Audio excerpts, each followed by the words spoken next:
Moreover, though, we've got a big movie to talk about. It is The Northman. It is Robert Eggers' third movie after The Lighthouse and, of course, after his debut, The Witch, back in 2016. This is also co-written by not only Eggers himself, but, and I looked this up so we didn't have to suffer through the pronunciation of this particular writer. I made sure to double-check this pronunciation. Sean is the writer, the co-writer of The Northman. Sean also wrote, he's an Icelandic poet. He also wrote Lamb last year in October, which I feel like came and went really quickly for an A24 movie, especially one that weird. But I think we talked about it last week, the movie Lamb, how we both were not very high on that movie. Yeah, I was not. I do love A24. For God's sakes, both Steve and I have signed up for their membership program. Triple A24. And the thing is, though, is that with that movie, it's kind of like if I were to make a parody film of what an A24 movie is, or an SNL sketch of it, Lamb is the one I would be like, this is like a blueprint to like start that sketch. Yeah, either that or their first, or second movie. They distributed A Glimpse Inside the Mind of Charles Swan III before A24 was even an aesthetic. Random question, just real quick. Did you get your A24 swag for this month? I got mine on Monday. What did you get? I got mine on Monday. I got the pin, I got the card, I got a letter, and I got the Daniels magazine that they wrote for the month. Okay. I got my stuff. On Monday. No, I haven't gotten anything.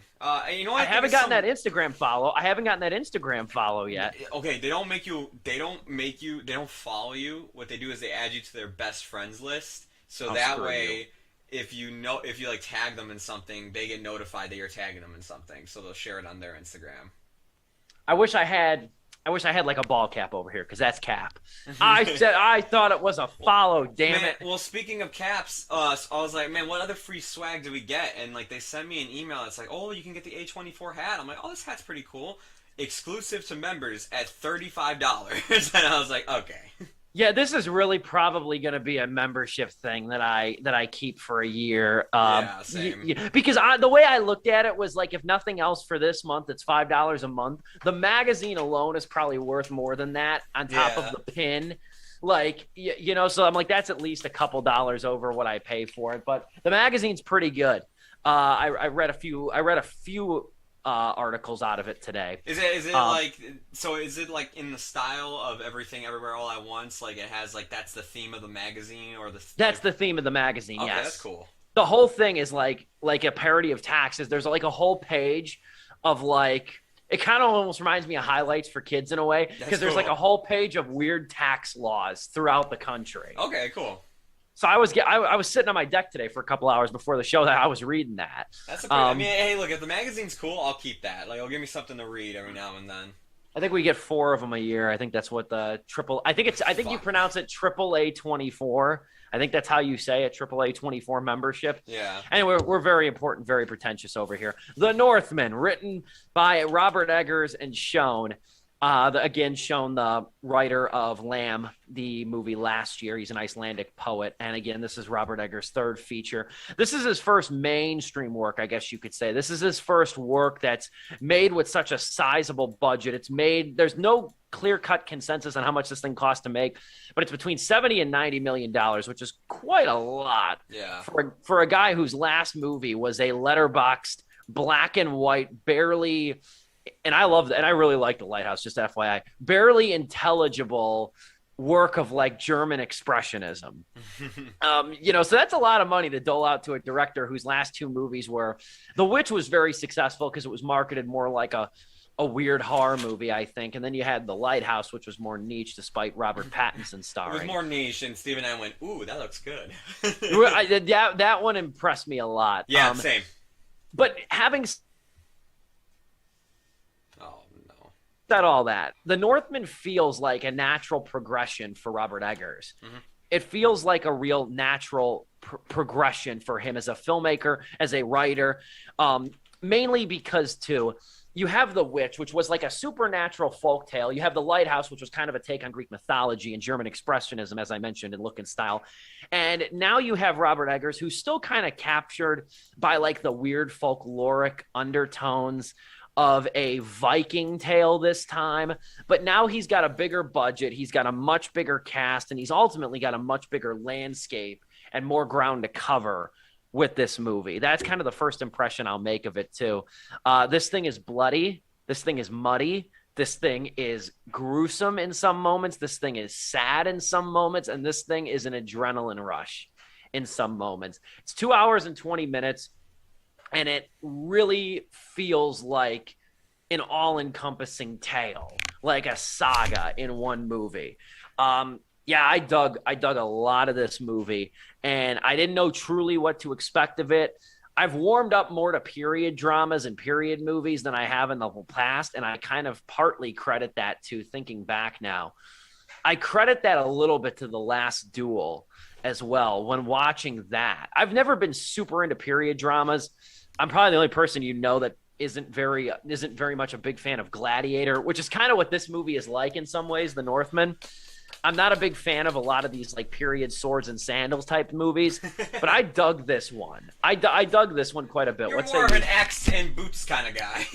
Axe and boots, yeah. I'm more of like, saw blades and like torture porn, I guess you would say. But no, I've warmed up to the swords and sandals genre, and I'm very curious to know what you think of The Northman. Yeah, I mean, like, look, for me, Robert Eggers, when The Witch came out, and everybody was talking about it being, like, one of the best horror films of the year, I went to go see it, and for the most part, I did enjoy it, I just wasn't in love with it as everybody else was, and that same could be even said for, what's his name? Ari Aster, when it came to Hereditary, I had the same exact thing. And just like both of them, in 2019, when they released their, like, sophomore film, which was, The Lighthouse for Robert Eggers, and then Midsummer for Ari Aster, I loved both those movies. I was like, this is more what I like to see from like a filmmaker like this. Midsummer ended up being my favorite movie of 2019, but that's Ari Aster. We'll talk about him when his movie comes out later this year. As far as Robert Eggers, Lighthouse was definitely in my top 10, maybe honorable mention if we ever did a show like that. And to me, I was like, man, like, this guy has such a crazy, like, he loves to do just crazy visuals and have people just go insane on camera. And I'm like, and I remember telling my friends, because, what was it? I was watching him play, like, God of War, and I was like, dude, man, I'm like, this would be hilarious, but what if Robert Eggers ever directed, like, the God of War movie? And we're close to it! And we're kind of close to it!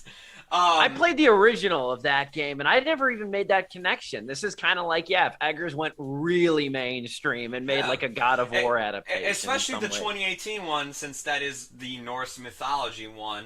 To me, Eggers has gotten better with each film. With The Witch being like maybe 2.5, 3-star film for me, The Lighthouse being 3.5, and this one we'll get to what I think of it at the end of the review, but this by far is my favorite film of his. I thought this movie, as Steve said, it's bloody, it's gory, it does not hide the fact that the characters you are following this entire time are a bunch of ruthless a-holes.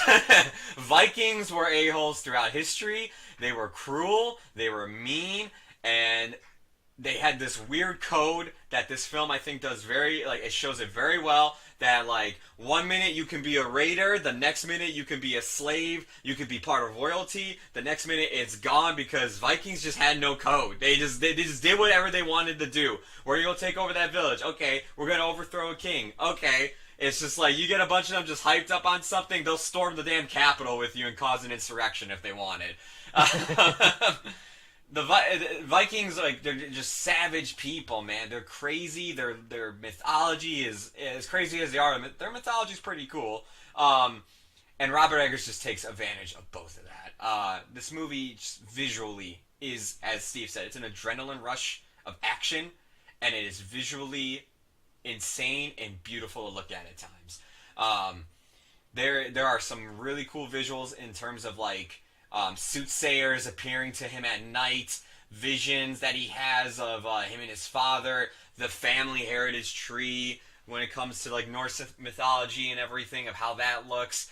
And it's like Eggers gives like everything he's known for visually, and on top of that, this cast is amazing. This is probably one of my favorite ensemble casts this year.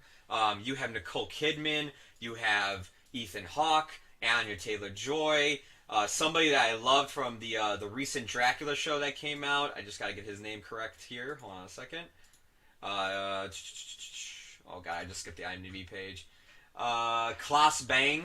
You have Willem Dafoe, who I swear to God, this guy is literally paid just to come on camera to scream and yell nowadays. Dude, he just goes feral. That's what they all tell him. There's like, be feral, be feral. Like they did that in Nightmare Alley. I legit think like in his contract, it's like, okay, I need to come on the scene just screaming. I can't I can't come on the screen just saying something normal anymore. I have to come in maniacally laughing or screaming. He drinks a pint of whiskey. He doesn't shower for a week, and then he just shows up on set. And then he's a boss. And then of course, I mean, like to me, this family, when it comes to acting, there's some of my favorites out there. But you have Alexander Skarsgård, yes, you know, the brother to of course, Bill. Pennywise, Bill, and the son of Peter Skarsgård. Yep. This family, to me, like when it comes to like really transforming into a role, this family's down for that. I love seeing any of them in a performance. Like Pennywise was my favorite thing. Bill Skarsgård, his performance was my favorite thing about the recent It movie.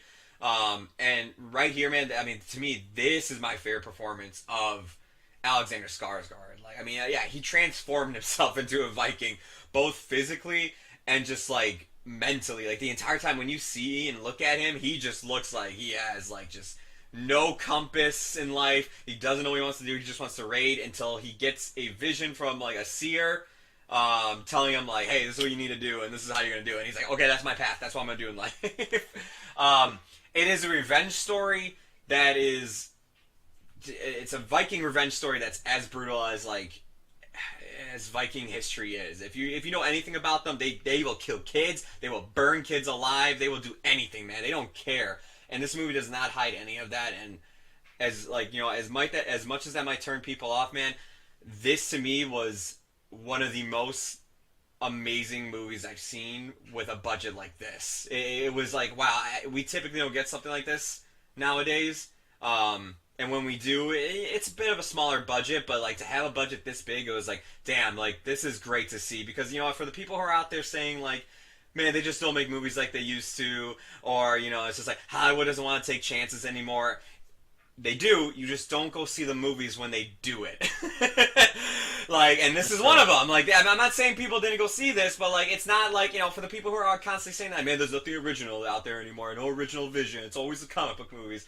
You have the Northman, and like again, it's just like, why aren't you going out there to see that? I just don't understand, because it is everything we're asking for out there. It's providing that, and I knew this wasn't going to make money. Don't get me wrong. I'm not thinking this is going to make $300 million like Spider-Man: No Way Home or something opening weekend.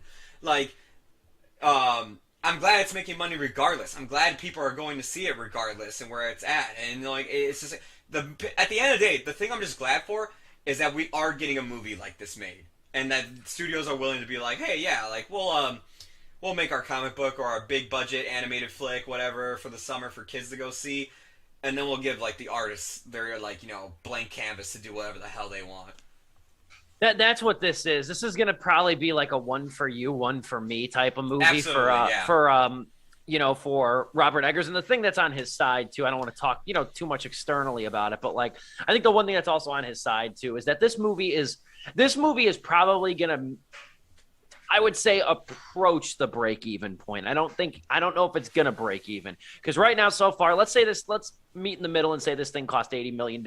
So far, it's made just under $43 million. So, like, if you factor $20 million into marketing, I think this thing is gonna approach the break-even point. I don't think it's gonna hit it, but I also think too that the great reviews of this movie from critics has, you know, at least had, because it's at a very high grade throughout many critics, including Rotten Tomatoes, the aggregator. You know, it definitely has like Eggers' trust in making this big budget, like weird type of a story as well. And then you have also, it's put out by Focus Features, who's probably going to have another movie or two down the road this year you know what I mean? That'll offset the cost of this one. Absolutely, yeah. So yeah, that's where I stand, at least from a monetary standpoint about the Northman. But Focus Features, like, to me, they're a company that does, like, actually more often than not. I don't think people give them enough credit. But they will make movies where it's like, hey, yeah, we'll put, like, they're the ones that put out the 50 Shades of Grey trilogy. All right, they made their money right there, easily. Sure. But then they also put out stuff like Licorice Pizza, Last Night in Soho, and now this. It's just like, hey, we get that. They got Downtown Abbey coming up. You're gonna have all those old folks' homes rushing in to go see that movie, so they'll make their money back easily. Oh god, yeah. You're gonna have the wheelchairs and the oxygen machines rolling into that theater. Like, you know, and I don't want to. I shouldn't even go down this route, but man, I don't know thing one about Downton Abbey, and like I've seen both of the trailers. I think seeing those trailers of both these movies is the most exposure I have. Yeah. But I'm like. I watch those trailers and I'm like, you know, sitting at home and staring at the ceiling might be more fun. Every time that trailer comes on, I'm just like, okay. I'm like, whatever you people like, man. I'm like, man, oh man, like, I would rather watch bugs fornicate than watch the Downton Abbey series. And like again, like. I mean, they're making the Nosferatu remake, which I'm very much looking forward to. Oh, I can't wait. That's Egger's next movie. Yep. And I can't wait to see that. I cannot wait. That is going to be disturbing. They also released, again, another low budget, but it made a lot of money. The Outfit Belfast last year as well. The Outfit came out this year, I should say, and it was one of the movies that, like, I told Steve we should do. I don't know why the hell we got to take a Zoom-sponsored intermission, but we'll get to that. I know. Why do we have to take a Zoom-sponsored intermission? It's only the gruesome twosome tonight. What the hell? Oh my god! That shocked me too. I'm like, are they really making us take us intermission? Anyway, continue.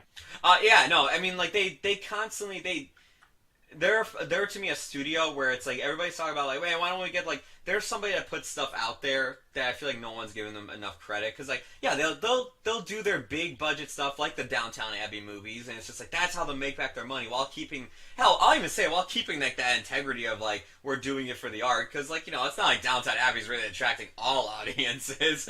But like yeah it's cool to see and every once in a while you know they'll make something like Atomic Blonde and whatnot.